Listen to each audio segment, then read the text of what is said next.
गायत्री मंत्र के साथ में आइए आज के विषय का प्रारंभ करते हैं। ओम स्वाहा तत्सवितुर्वरेण्यं भर्गो देवस्य धीमहि धियो यो नः प्रचोदयात्।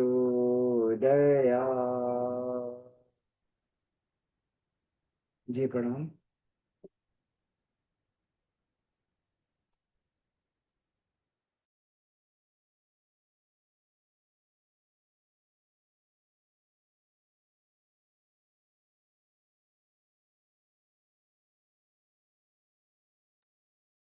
हम लोगों ने पिछली बार नाद के बारे में चर्चा की थी। तो कि नाद वास्तव में क्या है, सूक्ष्म नाद क्या होता है, स्थूल नाद क्या होता है, इन सभी के बारे में हम लोगों ने चर्चा की थी। एक बार इसको देख लेते हैं और फिर उसके बाद में हम लोग आज के अभ्यास पे आएंगे। तो गुरुदेव ने इसके बारे में क्या कहा है, आइए इसको थोड़ा सा हम लोग ध्यान से देखते हैं।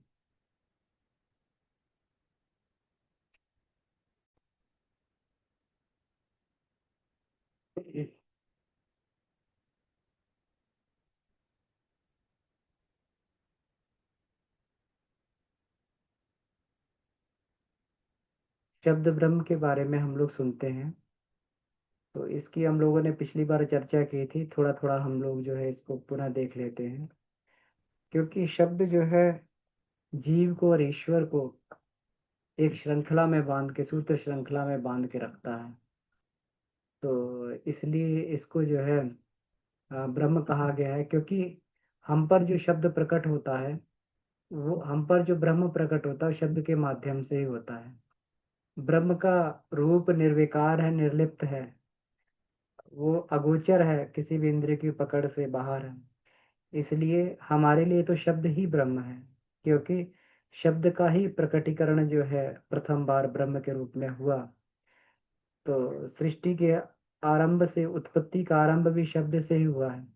बिग बैंग में कहते हैं एक जोरदार विस्फोट हुआ।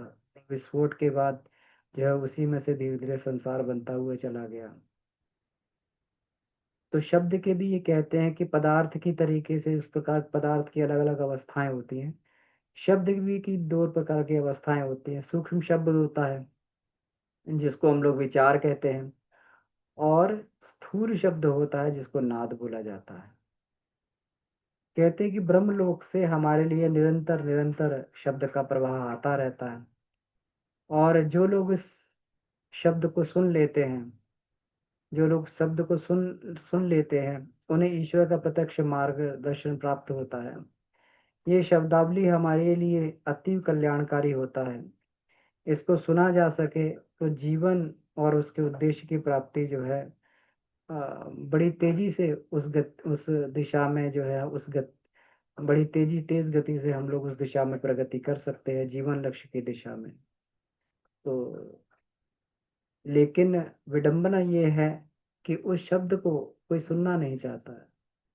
जब वो शब्द व्यक्ति सुनता है तो फिर एक अलग सी उसके अंदर एक मस्ती आने लगती है, जिसको कबीर साहब ने कहा है, गुरु प्रताप भयो जिस दिन ते सुरती न आनत चली।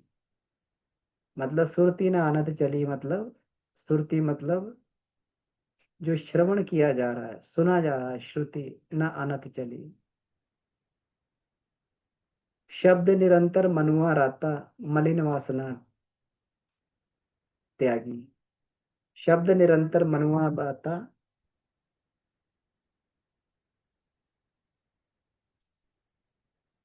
शब्द निरंतर मनुआ राता, मलिन वासना त्यागी।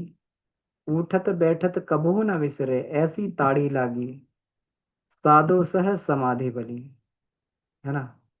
तो उठते हुए और बैठते हुए बिल्कुल जो बिसरे ना, इस तरीके से एक वो लौ लग जाती है। किसकी लौ? ये जो है, जब शब्द सुनाई देता है और मन की सारी वासनाएं अपने आप धीरे धीरे समाप्त होती रहती है, बात भी ठीक है। भगवान का शब्द व्यक्ति सुनता है, उसका जो है ये सुनता है, तो उसका जो है अपने आप विषय विकार सारे उसके समाप्त होते हुए चले जाते हैं। देखिए, तो ये कहा गया है कि ईश्वर अब उनके बहुत समीप है जो शब्द को सुनते हैं। इससे होता क्या, अपने कर्तव्य का बोध होता है। इस शब्द को सुनने से पाप पुण्य करते समय जो है एक भय घृणा लज्जा संकोच होता है, और उत्तम कार्य करते हुए आत्मिक संतोष प्राप्त होता है। व्यक्ति अपने अंतःकरण के जब इन शब्दों को, ईश्वरीय शब्दों को सुनने लगता है, तो निश्चित ही जो है वो कभी भी कोई गलत कार्य करने से पहले बहुत सोचेगा, नहीं तो आत्मा प्रताड़ित करेगी। और सही कार्य करता हुआ, सही कार्य जो है किसी भी क्षमता तक जाकर वो संपन्न कर लेगा। क्यों? उससे जो है एक अलग सी शांति, एक अलग सा प्रोत्साहन मन में अंतःकरण में उत्पन्न होगा। और इसी को जो है आकाशवाणी कहते हैं। यही आगे चलकर जो है भूत भविष्य वर्तमान का संदेश देने वाली वाणी बन जाती है। शब्द भूत भविष्य वर्तमान का संदेश देता है। प्रकृति के सारे रहस्य खुल जाते हैं, क्योंकि सारी की सारी प्रकृति जो है शब्द के बल पर ही चल रही है। शब्द के आघात से पूरी पृथ्वी, पूरा जो है प्रकृति चल रही है। ब्रह्म का जब अंदर से स्फुरण होता है, वो कंपन होता है, तो वो कंपन जो है पृथ्वी प्रकृति के ऊपर टकराता है। और जहां वो कंपन टकराता है प्रकृति के ऊपर, जहाँ प्रकृति का और ये होता है, तो वहां पर एक शब्द पैदा होता है ब्रह्म की स्फुरणा का। और प्रकृति का जहाँ पर मेल होता है, वहां एक शब्द पैदा होता है जिसको ओंकार बोलते हैं। इसी ओंकार से झंकृत होकर पूरी की पूरी पृथ्वी, पूरी की पूरी प्रकृति जो है ये अपना ये करती रहती है। पूरी की पूरी प्रकृति अपने क्रियाकलाप करती रहती है। तो जब ये पूरी की पूरी प्रकृति शब्द के ऊपर चल रही, तो शब्द के ऊपर पकड़ से व्यक्ति के आगे प्रकृति के गूढ़ से गूढ़ रहस्य भी अनावृत होते हुए चले जाते हैं। आगे चल के उसकी क्षमता बन जाती है कि वो भूत भविष्य वर्तमान का ज्ञाता हो जाता है। इसी को अब हम लोग जो है इसमें ये कहते हैं कि ये शब्द का एक रूप विचार के रूप में होता है, दूसरा रूप जो है शब्द का ध्वनि के रूप में होता है, जो विचारों से कुछ सूक्ष्म होता है।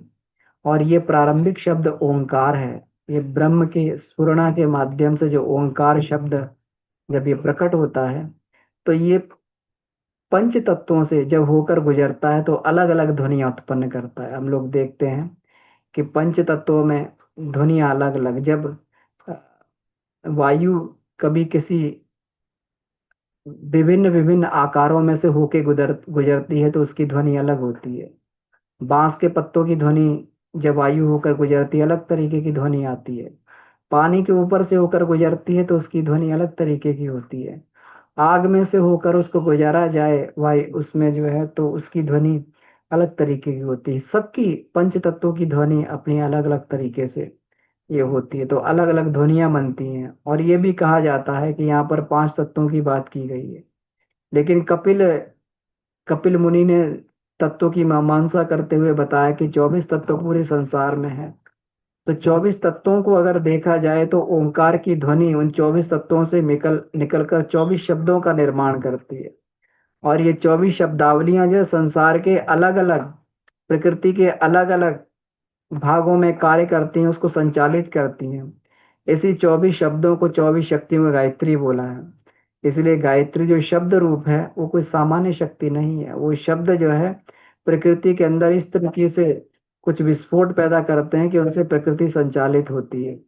इसीलिए जब साधक गायत्री मंत्र का उच्चारण करता है तो 24 ग्रंथियों से जो शब्द, उसके अंदर से उत्पन्न हुआ शब्द प्रकृति की 24 शक्तियों से संबद्ध होकर उसको 24 प्रकार की गुणावली से, उसको 24 प्रकार की विशेषताओं से संपन्न बनाता हुआ चला जाता है। गायत्री महाविज्ञान में जो एक साधक का चित्र बना हुआ है और उसके अलग अलग भागों में अलग अलग अक्षरों का जो ये दिया हुआ है, ये कोई अतिशयोक्ति नहीं है, ना कोई कवि की कल्पना है, ये एक विज्ञान है एक शब्द का विज्ञान है कि हमारे अंदर से जो स्वर लहरियां अलग अलग जगह से निकलती हैं जब हम पांचू जप करते हैं, तो वो एक वैदिक स्वर पूरे ब्रह्मांड में घूमकर वो 24 शक्तियों के साथ संबद्ध हो जाता है, और साधक के अंदर वो 24 शक्तियां उसके अंदर प्रकट होने लगती हैं। वो 24 शक्तियां को आकर्षित करके उस शक्तियों को प्रकट करने लगता है। ये सारा ओम का ही खेल है। ये सारी की सारी ध्वनियां जो है पूरी ओंकार से ही ये पैदा होकर और शब्द के रूप में पृथ्वी के प्रकृति के अलग अलग तत्वों का ये करती हैं, संचालन करती हैं। प्रकृति के अलग अलग कार्यों का संचालन करती हैं। अब इसमें आगे का जो ये बात बताई गई, इससे आगे की बात ये कही गई है कि पांच तत्वों की प्रतिध्वनि ओंकार की स्वर लहरियों को सुनने की नाद योग साधना कई दृष्टियों से बहुत महत्वपूर्ण है। कई दृष्टियों से महत्वपूर्ण है। सबसे पहला फायदा तो इसका ये होता है कि इसको सुनने में इतना आनंद आता है। सभी लोग संगीत सुनते हैं, तो एक मानवीय जो संगीत है, जो किसी मनुष्य द्वारा गाया गया बजाया गया, उसको सुनने में कितना आनंद आता है, जो मनुष्य द्वारा रचित वादों के द्वारा। लेकिन जो प्रकृति एक परफेक्ट, जो प्रकृति एक संगीतज्ञ है, उसके अंतराल में से जो संगीत हो रहा है, अगर साधक किसी तरीके से उसे सुनने लगे, तो सुनते सुनते जो है उसके अंदर कितना आनंद की अनुभूति होती है, उसके अंदर कितनी आनंद की अनुभूति होगी, इसको हम लोग कल्पना कर सकते हैं। कल्पना के माध्यम से हम लोग इसको जान सकते हैं कि वो संगीत जो है, लता मंगेशकर के संगीत को, मोहम्मद रफ़ी साहब के संगीत को, इन सभी के संगीतों को हम लोग कितनी मधुरता के साथ में, लेकिन वाणी बहुत मधुर है, लेकिन प्रकृति जो परफेक्ट एकदम वादक है, परफेक्ट सिंगर है, जब वो गाएगी और उसकी उसको सुनने की क्षमता पैदा हो जाएगी, तो कितनी अंदर आनंद की अनुभूति होगी, हम लोग समझ नहीं सकते हैं। ये एक अलौकिक संगीत का, लौकिक संगीत इतना प्रभावित कर रहा, तो अलौकिक संगीत जब सुनाई देने लगेगा, तो क्या इसमें जो होगी, हम लोग इसको जो है इसका अनुभव कर सकते हैं। दूसरा, जैसे मानसिक तंतु जो है प्रस्फुटित होते हैं। सर्प जब संगीत सुनता है, सर्प के कान नहीं होते हैं, लेकिन उसकी नाड़ियों में एक ऐसी विद्युत लहर घूम जाती है, वो संगीत को सुनता है, उसका मगन होने लगता है, झूमने लगता है, अपने फन को चारों तरफ हिलाने लगता है, वो संगीत को सुनने में झूमने लगता है। उसके अंदर के मानसिक तंतु जो है उससे झंकृत होने लगते हैं।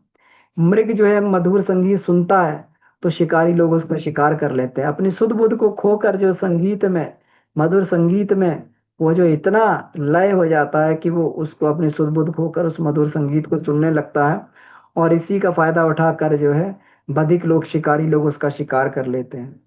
तो नाद का जो दिव्य संगीत है, ये मानव मस्तिष्क में एक ऐसी स्फुरना उत्पन्न करता है, जिसके कारण अनेक गुप्त शक्तियां मनुष्य के अंदर की जागृत होने लगती हैं केवल संगीत सुनकर।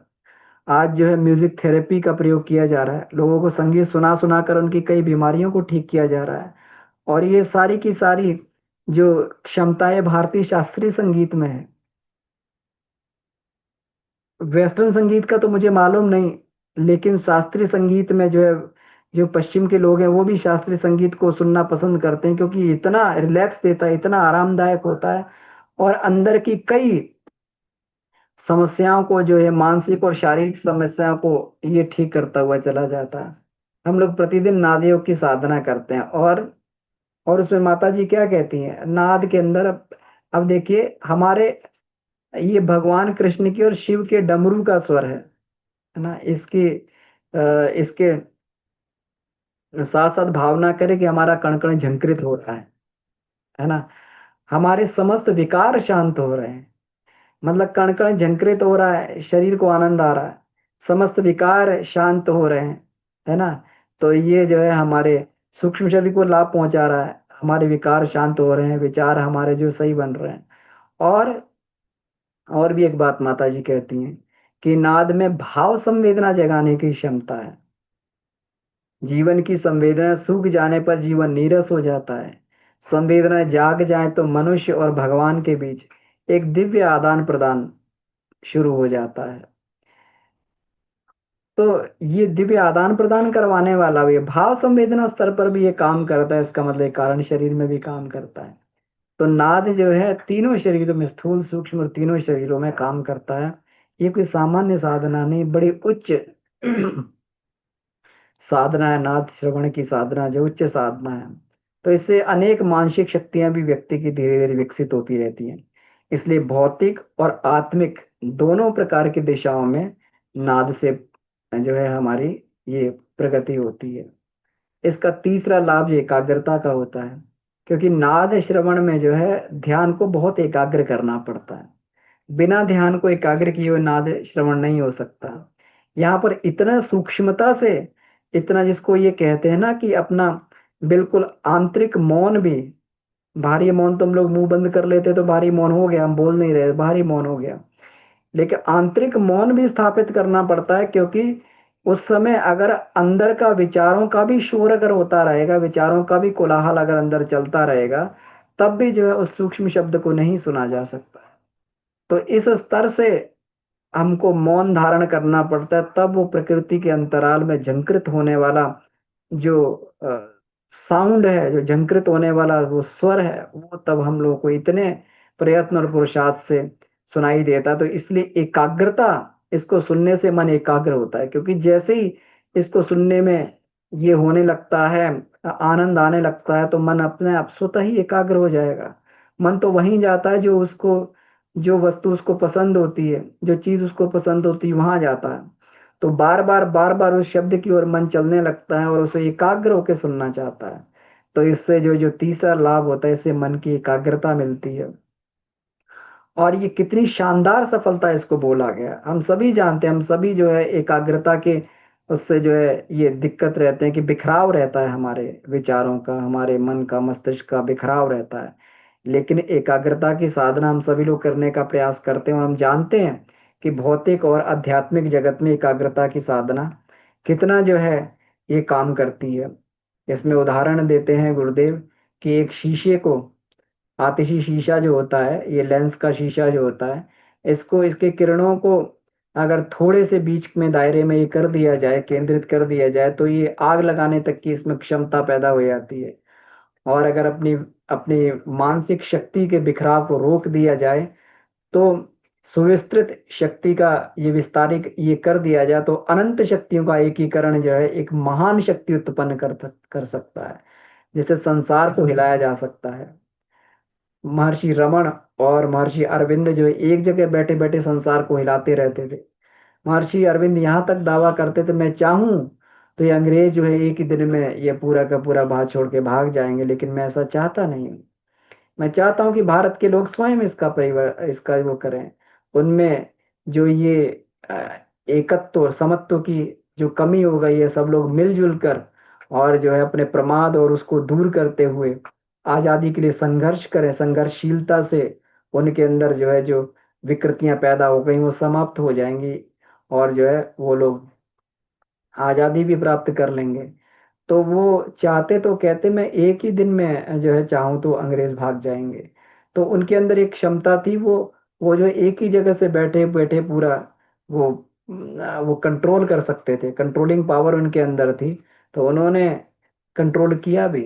उनके तप से, उनके महान तप से जो है कई स्वतंत्रता संग्राम सेनानी जो है महर्षि अरविंद के, महर्षि रमन के तप से कई स्वतंत्रता संग्रामी सूक्ष्म वातावरण को इतना उन्होंने आंदोलित कर दिया, इतना आंदोलित कर दिया, इतनी गर्मी पैदा कर दी कि वो जो है कई इसमें ये महापुरुष लोग ये पैदा हुए।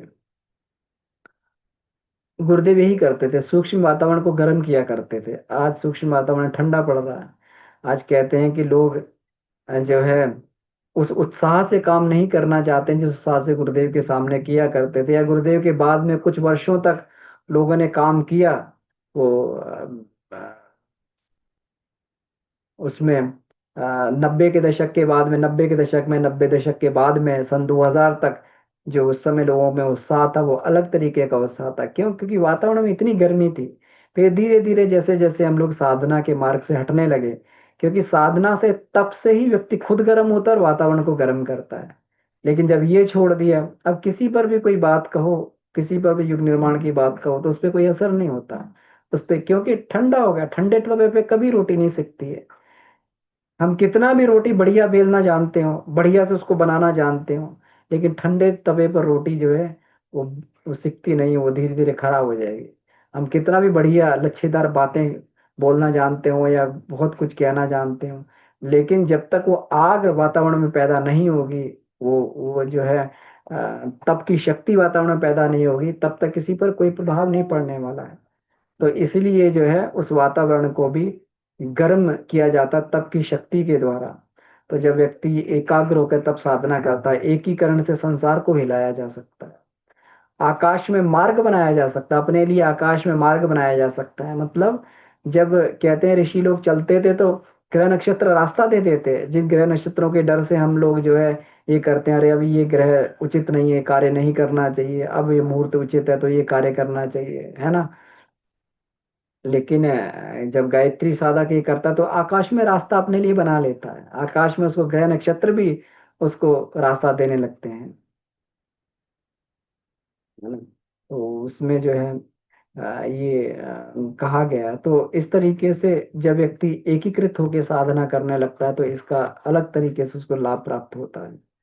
और इन स्वर लहरियों को पकड़ता हुआ, अब ये स्वर लहरियां हैं तो उसको धीरे धीरे जो ये सूक्ष्म शब्द सुनाई देते हैं, इन्हीं को पकड़ता पकड़ता एक रस्सी की तरीके से वो जो है अंत में अपने गंतव्य तक पहुंच जाता है, जहां पर ब्रह्म का उद्गम स्थान जहां पर बोला गया है।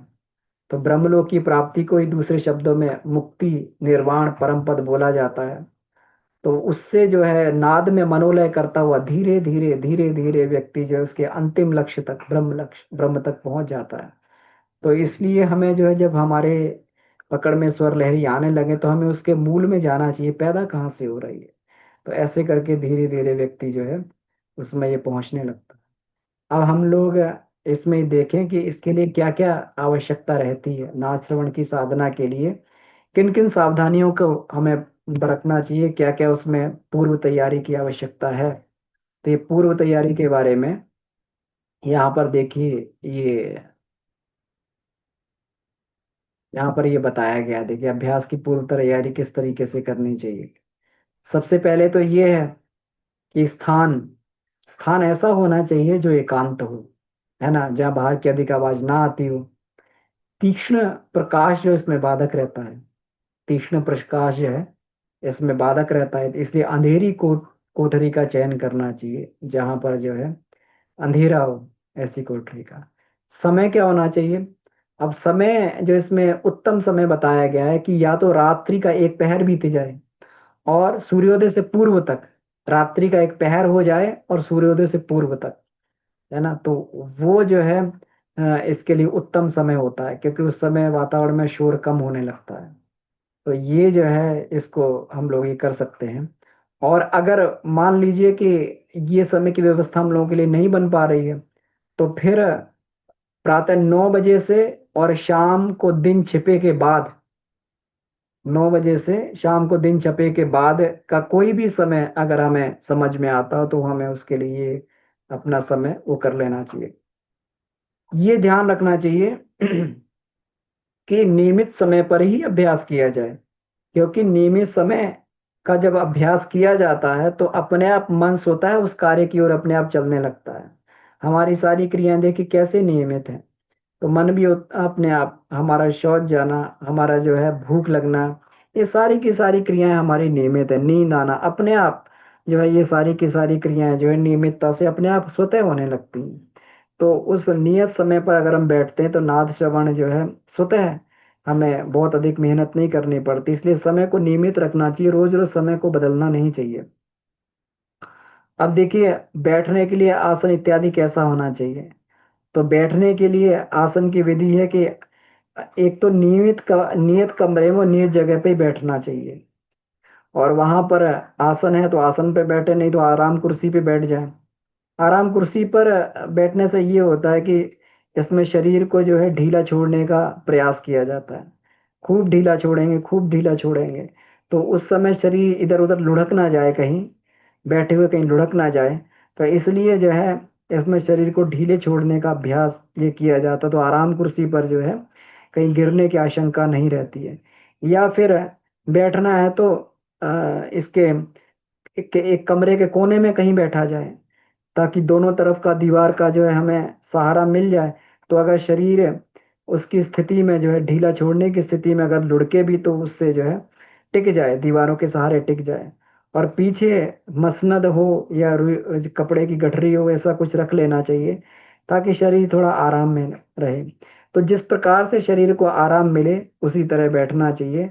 लेकिन एक सावधानी रखनी चाहिए कि शरीर आराम में आते नींद भी आती है व्यक्ति को। नींद भी तुरंत आती है, शरीर जैसे ही आराम में आएगा नींद तुरंत आने लगेगी। जरा भी थकावट शरीर में होगी, आराम देंगे तुरंत व्यक्ति को नींद आ जाएगी। तो इसलिए सावधानी रखनी चाहिए। सुबह का समय इसलिए उत्तम होता है कि सुबह जब सो के उठते हैं तो एकदम शरीर में ताजगी रहती है, शरीर में ऊर्जा रहती है। तो जब उस समय इसका अभ्यास करेंगे तो फिर जो है सहजता से नींद भी नहीं आती है और सहज भाव से वो स्थिति बन जाती है जिसको शरीर ढीला छोड़ने का। क्योंकि ये सबसे बड़ी पात्रता इसमें है कि शरीर को जरा भी टाइट कस के रखेंगे तो फिर जो है उस स्थिति में पहुंचना संभव नहीं बन पाता है। अब देखें कि इसमें अपने शरीर को इतना ढीला छोड़ना है, इतना ढीला छोड़ना है कि ये भाव करना है कि हमारा शरीर जो है रुई की तरीके से, रुई के ढेर की तरीके से हो गया है। रुई की रुई में कोई हड्डी वगैरह नहीं होती या कोई सख्त चीज नहीं होती है कि वो कड़ी रहे। जहां पे लुढ़का वहीं लुढ़क जाती है। तो इतना जो है शरीर ढीला हो जाना चाहिए कि अपना भार खुद ना सहकर वो इधर उधर लुढ़कने लगे। अब लुढ़कने लगे तो टेक लेके बैठे हुए हैं, तो फिर जो है अगर लुढ़केगा भी तो व्यक्ति एक जगह स्थिर हो जाएगा, उसके सहारे से एक जगह स्थिर हो जाएगा। तो इसलिए ये कहा गया कि आराम कुर्सी या मसनद के द्वारा दीवार का सहारा लेने से शरीर ठीक प्रकार अपने स्थान पर बना रहेगा, कहीं इधर उधर जाएगा नहीं। लेकिन ढीला इतना छोड़ना है। अब साफ रुई की दो डांटें जो मैंने आपको प्रारंभ में बताई थी, साफ रुई की दो डांटों को कान में लगाना चाहिए ताकि बाहर की कोई आवाज प्रवेश ना करने पाए। अब उसमें कान में लगाना है तो ठूस के बहुत ज्यादा नहीं लगा लेना है, कान दर्द करने लगता है। बहुत हल्के से उनकी रुई की डांटों को, जो मुलायम डांटों को बहुत हल्के से उसमें लगा लेना ताकि बाहर का शोर बंद हो जाए।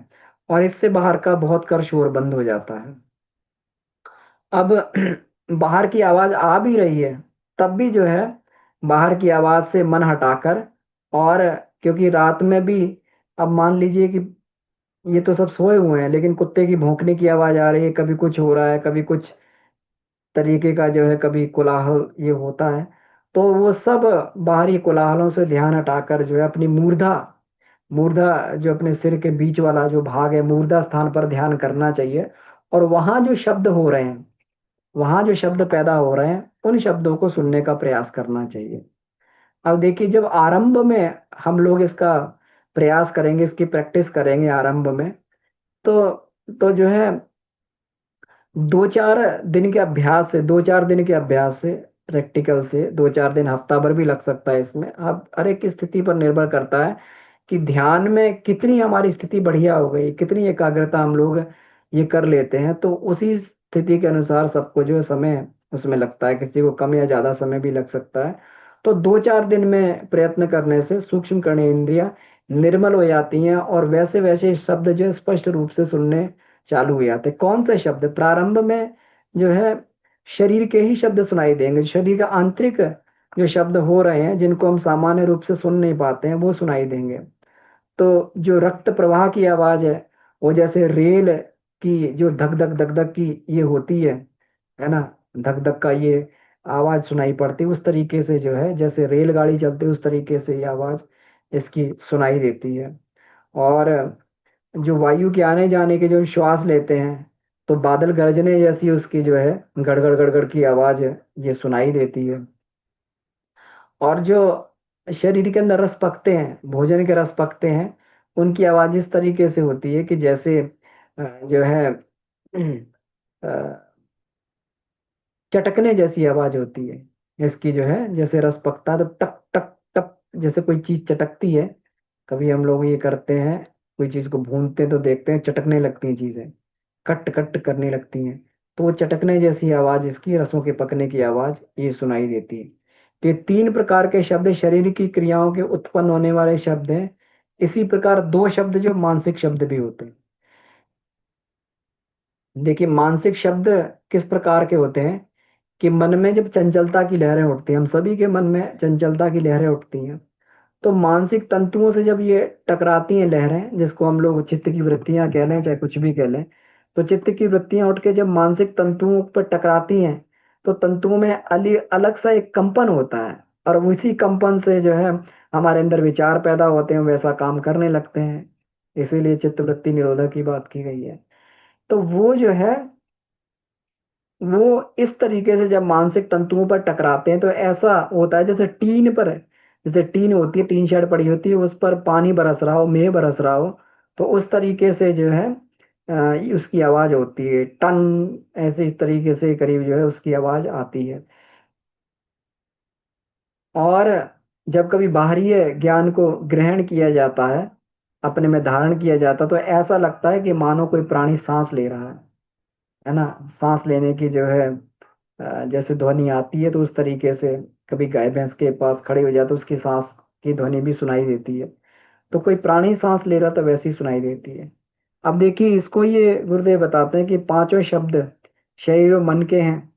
कुछ ही दिन के अभ्यास से साधारणतः 2-3 सप्ताह के प्रयत्न से शब्द स्पष्ट रूप से सुनाई देते हैं। 2-3 सप्ताह यहाँ गुरुदेव ने बोला, हो सकता है ज्यादा समय भी लगे अपनी स्थिति और शारीरिक बनावट के अनुसार जो है। तो इन शब्दों के सुनने से सूक्ष्म इंद्रियां निर्मल हो जाती हैं, और गुप्त शक्तियों को ग्रहण करने की योग्यता हमारी बढ़ जाती है। तो अभी देखिए, हम लोग ये नाद की देखिए अभ्यास की बात है, इसमें शाब्दिक रूप से चर्चा कर देना तो ठीक है, लेकिन इसमें अभ्यास की आवश्यकता है। तो पिछली बार भी मैंने आपसे निवेदन किया था, सब लोग इस तरीके से अभ्यास करें।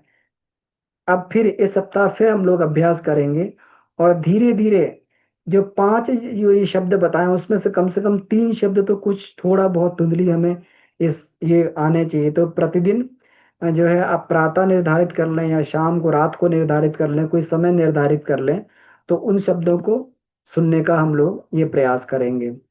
तो आज का जो है हम लोग चर्चा को ये इसको यहीं तक रखते हैं, और थोड़ा सा देखिए प्रैक्टिस करके इसमें देखते हैं।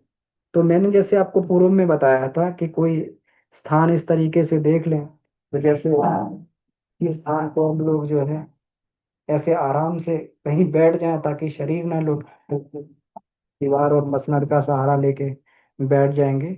मेरे पीछे मैंने टेक लगा ली है एक जगह, तो अब जो है लुढ़केगा नहीं शरीर। और ये जो ये डांटे हैं ये मुलायम मुलायम, इसको अपने कान में लगा लेंगे, कान में लगा लेंगे, देखिए ऐसे करके कान में लगा लेंगे। और अब बिल्कुल अपने शरीर को ढीला छोड़ने का प्रयास करें। शरीर को ढीला छोड़ें, ढीला छोड़, बिल्कुल हमारा शरीर एकदम रुई की तरीके से सॉफ्ट हो रहा है। पूरा का पूरा कंट्रोल अपने शरीर से समाप्त होने दें, और उसको ढीला करते जाएं, ढीला करते।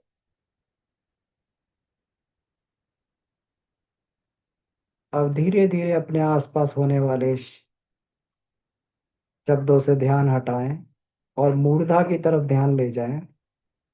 मस्तिष्क मध्य में ध्यान लगाकर सुनने का प्रयास करें कि क्या हो रहा है। अब इंस्ट्रक्शन को कुछ देर के लिए बंद कर देंगे। मैं यहाँ पर ये 10 मिनट का टाइमर लगा देता हूँ, और सब लोग जो है इसका अभ्यास करने का प्रयास करेंगे।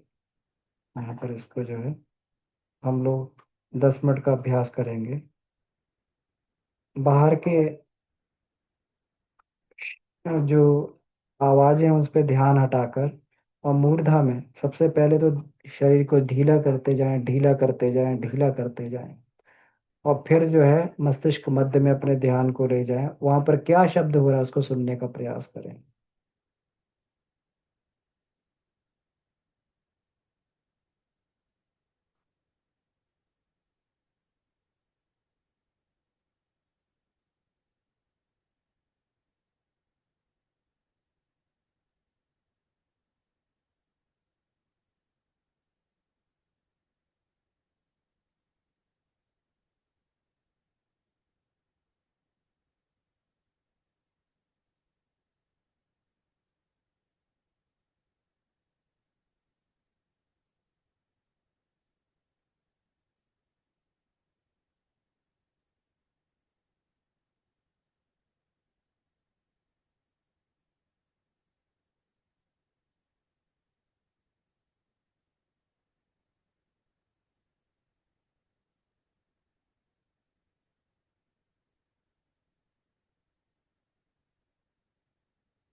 ओम।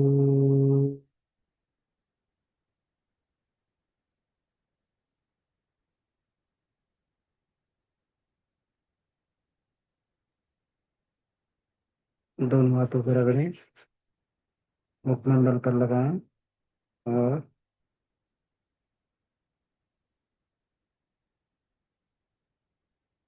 अपने नेत्रों को धीरे धीरे खोल लें। तो एक हमने ये अभ्यास किया, अभ्यास करने का प्रयत्न किया। तो इस तरीके से हम लोग जो है प्रतिदिन कम से कम 15 मिनट का अभ्यास ये कर सकते हैं। तो इससे निश्चित जो ये बताए गए हैं इसमें शब्द सुनने के धीरे धीरे हमारे गुरुदेव ने इतनी सुंदरता से इसको ये बताया है कि जो प्रारंभिक शब्द सुनने का अभ्यास, फिर इसके बाद में धीरे धीरे मानसिक शब्द सुनने का अभ्यास, और फिर जो ओंकार की अलग अलग ध्वनियां हैं बांसुरी के रूप में, सीटी के रूप में, और ये सब जो ध्वनियां से सुनाई देने लगती हैं धीरे धीरे करके, इस अभ्यास को नियमित रूप से करने से हम लोग धीरे धीरे नादियों की साधना की तरफ आगे बढ़ सकते हैं। तो आज के लिए इतना ही रखते हैं। अगर कहीं के लिए कोई प्रश्न हो तो हम लोग इस पर चर्चा कर सकते हैं। जी दीदी।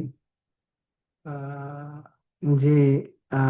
अच्छा तो निश्चित होगा, क्योंकि गुरुदेव की बात है, और कहीं कोई खराब हुआ हो तो हमारी प्रस्तुतिकरण में कोई कमी हो सकती है, लेकिन गुरुदेव का तो हमेशा जो है ये अच्छा ही रहता है।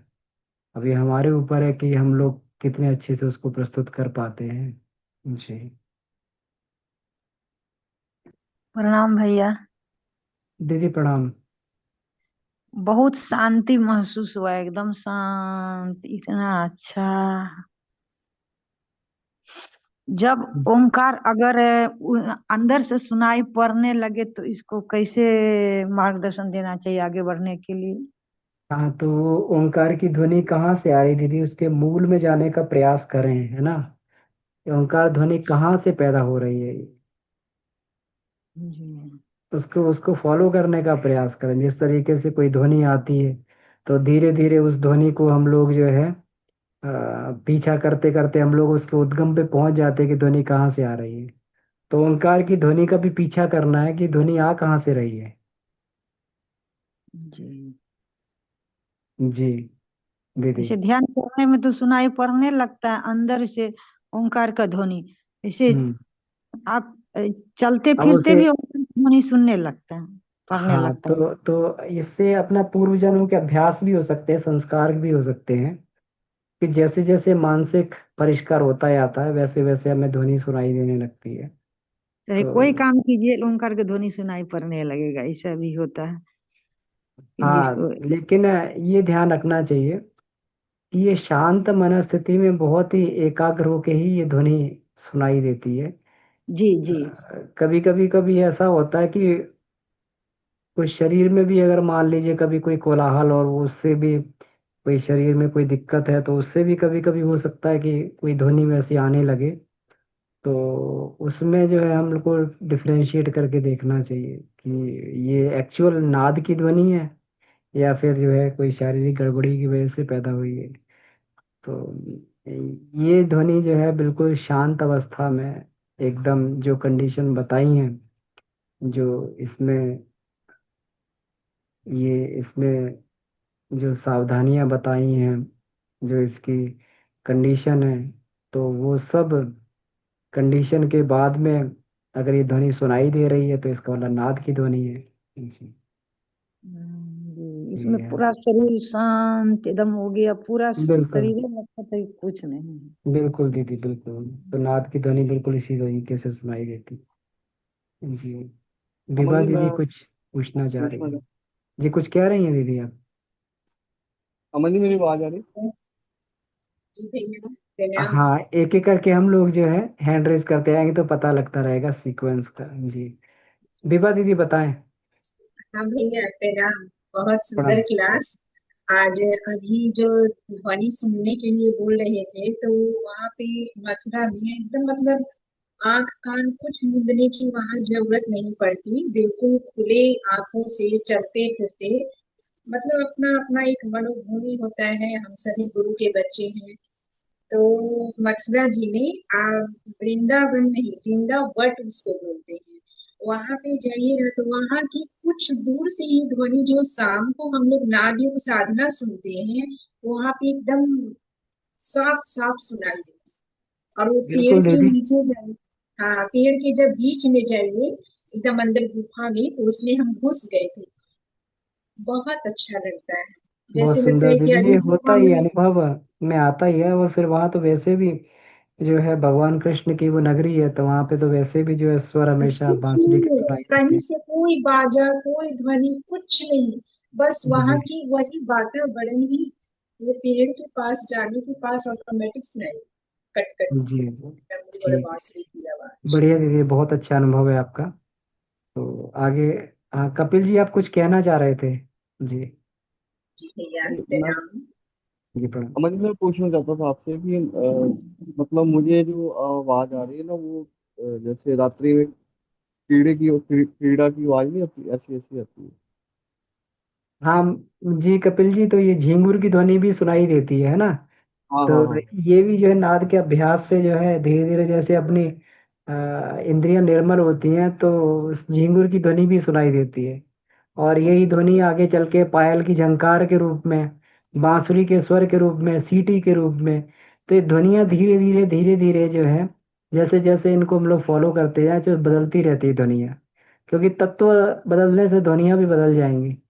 तो जिस जैसे प्रकार मतलब से, अब हाँ। मैं आपसे बात कर रहा हूँ, क्या मतलब उस तरफ से अब ध्यान तो मतलब नहीं करना, लेकिन फिर भी आवाज अभी भी गूंज रही है, जैसे मतलब। तो ये हाँ तो ये निश्चित जो है, अगर बाहरी शोर नहीं है तो इसका मतलब आंतरिक हमें ये सुनाई दे रहा है। हाँ और हाँ। इसी को पकड़ के अगर हम इसके मूल तक जाने का प्रयास हमें करना चाहिए। जैसे ही मूल में जाएंगे तो तुरंत जो है कुछ दूसरा हमें आगे सुनाई देने लगेगा, है ना? तो ध्वनियाँ बदलती चली जाएंगी, जैसे जैसे मूल तक जाते जाएंगे वैसे वैसे ध्वनि बदलते बदलते, और एक दिन हम लोग जो ओंकार के उस पर पहुंच जाएंगे। जी। ठीक। ठीक है, thank ji you. Kapil ji, तो इसको प्रयास करते रहे। अच्छा है, देखिए साधना जो लोग कर रहे हैं, जो ध्यान लगाते हैं, उनका पहले से ही बहुत, उनका जो है स्थिति अच्छी होती है, उनको बहुत अधिक समय नहीं लगता, और जल्दी केवल दिशा मिल जाती है इससे, कि हमें जो है आगे कहाँ बढ़ना है, कैसे। नहीं तो पता नहीं होता है कि ध्वनि क्यों उठ रही है, कैसे उठ रही है। एक दिशा में हम लोग बढ़ते चले जाते हैं। जी। ठीक है मोनी, थैंक यू। जी धन्यवाद। जी कविता दीदी कुछ कहना चाह रही हैं? जी भैया प्रणाम, सभी को प्रणाम। हम्म। नेटवर्क की वजह से आवाज बहुत कट कट जा रही थी, आज हो नहीं पाया। लेकिन भैया एक बात आप बता रहे थे, ये नाद योग की साधना जो है, आ, एक समय बताए, एक पहर रात हो जाने के बाद, तो वो भैया थोड़ा सा जी बता जी। दीजिए। देखिए नाद श्रवण का बढ़िया समय होता है कि एक पहर रात हो जाने के बाद लगभग सभी लोग सो जाते हैं, है ना? और सुबह सूर्योदय से पहले, जी भैया। है ना दीदी? तो एक प्रहर रात हो जाए, और सुबह अ, सूर्योदय से पहले, तो ये जो जी समय तो नाद के लिए। जी भैया, एक पहाड़ का तात्पर्य क्या है भैया? मतलब समय कैसे इसको काउंटिंग किया जाए पहाड़ में? चार पहाड़ जो होते हैं, कैसे होता है ये? हाँ तो देखिए, जो है 24 घंटे को हम 8 पहर में बांट लेते हैं, है ना? तो जो है ये बताया गया है कि मतलब अ, रात का जो प्रहर होता है ना पहला, ये 6 बजे से 9 बजे तक होता है दीदी, जी भैया। जी है ना? तो जी। ये शाम 6 बजे से प्रारंभ हो जाता है, 9 बजे तक, तो ये रात का पहला प्रहर होता है। और फिर जो है 9 से 12 दूसरा प्रहर होता है, जी रात्रि का। तो दूसरे प्रहर के बाद में तीसरे प्रहर में जो है तंत्र साधनाएं होती हैं, है ना? तो उस यही समय जो है प्रथम पहर के बाद में, मतलब 9 बजे के बाद से लेके और सूर्योदय तक, तो ये जो है समय उत्तम होता है दीदी, है ना। जी भैया। हाँ, तो जी ये भैया, तो हम मान लें लोगों कि का नाच साधना पहले पहर में ही होती है ना, शाम में? हाँ, हम लोग की पहले प्रहर में ही होती दीदी, 6:45 बजे। जी तो वो तो स्थूल नाद है दीदी, सूक्ष्म नाद की बात इसमें कही गई है ना, सूक्ष्म नाद सुनने जी की। वो तो हम बाहर का संगीत सुनते हैं, बाहर का ही संगीत सुनते हैं, लेकिन इसमें तो बाहर का बिल्कुल कोलाहल बंद हो जाना चाहिए ना। तो इसलिए वो दूसरे पहर की बात की गई है, दूसरे पहर से लेके चौथे पहर तक, यानी यदि 9 बजे से लेके सुबह 6 बजे तक अगर समय मिलता है तो उस समय हम लोग को अभ्यास करना चाहिए, वो उत्तम समय है। और प्रकाश जो है उस समय बहुत कम होना चाहिए, किसी अंधेरी जगह पे करें तो डिस्टरबेंस नहीं होगा। इसको जो है हमने इस तरीके से समझने का प्रयास किया है कि प्रकाश कम होगा तो शरीर बॉडी बहुत जल्दी आराम में चली जाएगी, बहुत जल्दी शिथिल पड़ जाएगी बॉडी, क्योंकि उस समय मेलाटोनिन सेक्रेशन होता है। कम प्रकाश में मेलाटोनिन सिक्रेशन होता है, प्रकाश अधिक रहेगा तो मेलाटोनिन सिक्रेशन नहीं होगा और बॉडी रेस्ट में नहीं जाएगी। तो इसलिए जो है, जो हमारी ये होती है पिनियल ग्लैंड, ये मेलाटोनिन का सिक्रेशन करती है। तो इसलिए जो है प्रकाश कम होना चाहिए वहां पर, तो इससे जल्दी बॉडी रेस्ट में जाती है, और बॉडी रेस्ट में आ जाए तो फिर वो शब्द सुनाई देने लगते हैं। जी दीदी। जी भैया, एक बात और पूछनी थी। हम लोगों का जो सुबह साधना चलता है, जो गायत्री मंत्र का जाप हम लोग करते हैं, तो वो भी क्या अंधकार में, मतलब कम प्रकाश में करना ज्यादा बेहतर है? हाँ दीदी, ध्यानात्मक कोई भी साधना हो ना तो कम प्रकाश में ही बढ़िया रहती है, क्योंकि उसी में ध्यान पूरा अच्छे से लगेगा, है ना। इसीलिए हम देखते हैं कि प्राचीन मंदिर बने हुए साउथ की तरफ भी, अभी भी हम लोग कामाख्या मंदिर में गए थे वहां पर, तो गर्भगृह में जितने मंदिर हैं, गर्भगृह में कहीं पे कोई प्रकाश, केवल दीपक का प्रकाश रखा जाता था, वहां कहीं कहीं कोई बल्ब नहीं लगा हुआ था। तो उसका मतलब यही है कि साधनात्मक वातावरण वहां पर जो है ये रखने के लिए, तो वहाँ प्रकाश की कम व्यवस्था की गई, वहां पर कोई बल्ब नहीं जलता, कोई ट्यूबलाइट कुछ नहीं जलता, केवल दीपक जलता है, बहुत अंधेरा रहता है। बाहर से लोग जाते हैं तो अंदर जो है बहुत देर में तो दिखाई देता है।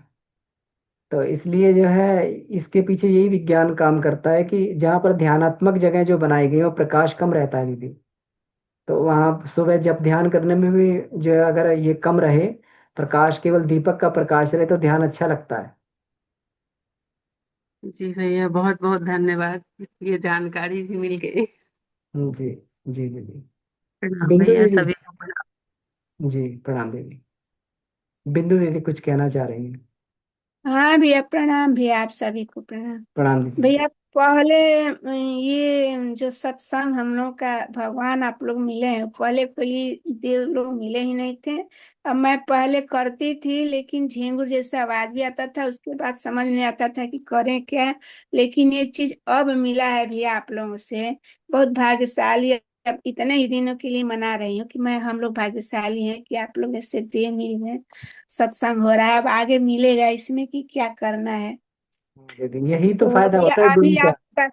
अभी आप कराए भैया तो ही झिंगुर का आवाज सुनाई दे रहा था, अब इसके आप ही लोग आगे। इससे और आगे बढ़े दीदी, है ना, झिंगुर की आवाज से और आगे बढ़ते रहें। इसको और अभ्यास करती आवाज और सूक्ष्म होती जाएगी, फिर बांसुरी की आवाज, है ना, उसकी आवाज, तो यार धीरे धीरे सुनाई देने लगेंगी धीरे आगे। और इसमें आवाजों के ऊपर और मीमांसा की है गुरुदेव ने, तो इस पे और अगले सेशन में और चर्चा करेंगे कि कैसी आवाजें होने से व्यक्ति भूत भविष्य वर्तमान का जो ज्ञाता हो जाता है, तो कैसी आवाजों से, कैसी जो कहते हैं ना सूक्ष्म पहले घटनाएं घटित हो जाती हैं, तो वो आवाजें जी पहले ही सूक्ष्म में गुंजायमान हो जाती हैं, तब जाके वो काम स्थूल में होता है।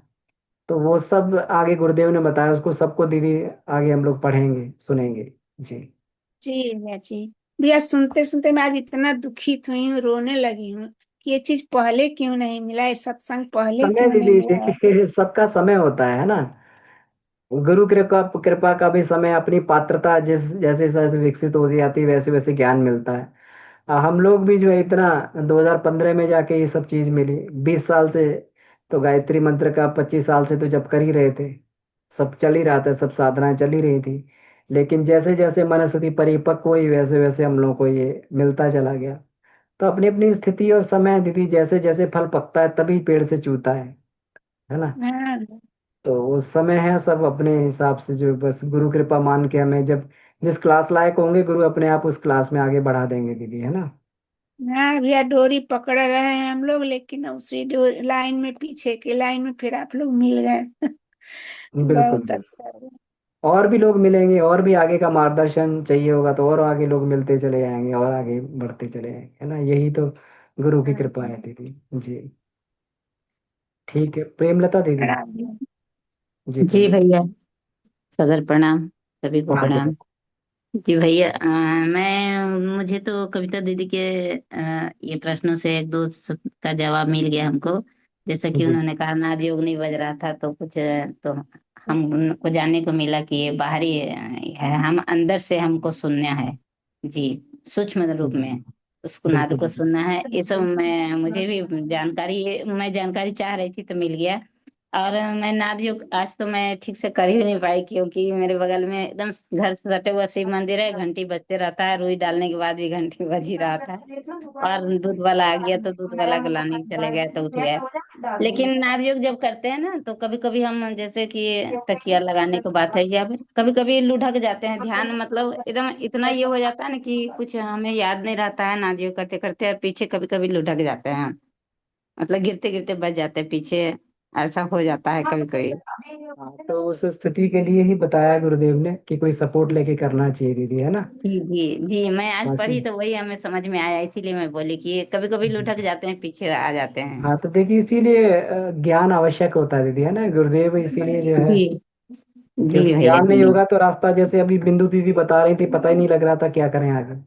तो जैसे जैसे ज्ञान होगा वैसे वैसे आगे रास्ता जी मिलता जी, जाएगा। यही सब जानकारी मिल जाती है, तो अपने मन में जो संशय रहता है वो सब दूर हो वो जाते हैं। दूर हो जाता है दीदी, जी बिल्कुल जी दीदी। जी भैया, बहुत बहुत धन्यवाद, बहुत धन्यवाद प्रणाम। दीदी। हम सबों को एक प्रणाम। बहुत रास्ता मिल गया है, बहुत सुनहरा रास्ता। जी जी धन्यवाद, जी बहुत बहुत प्रणाम।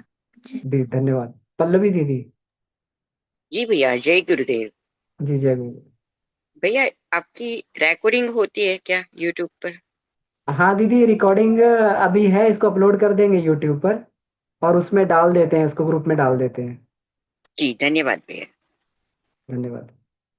ठीक है, देखिए अब लगभग समय भी हो गया है।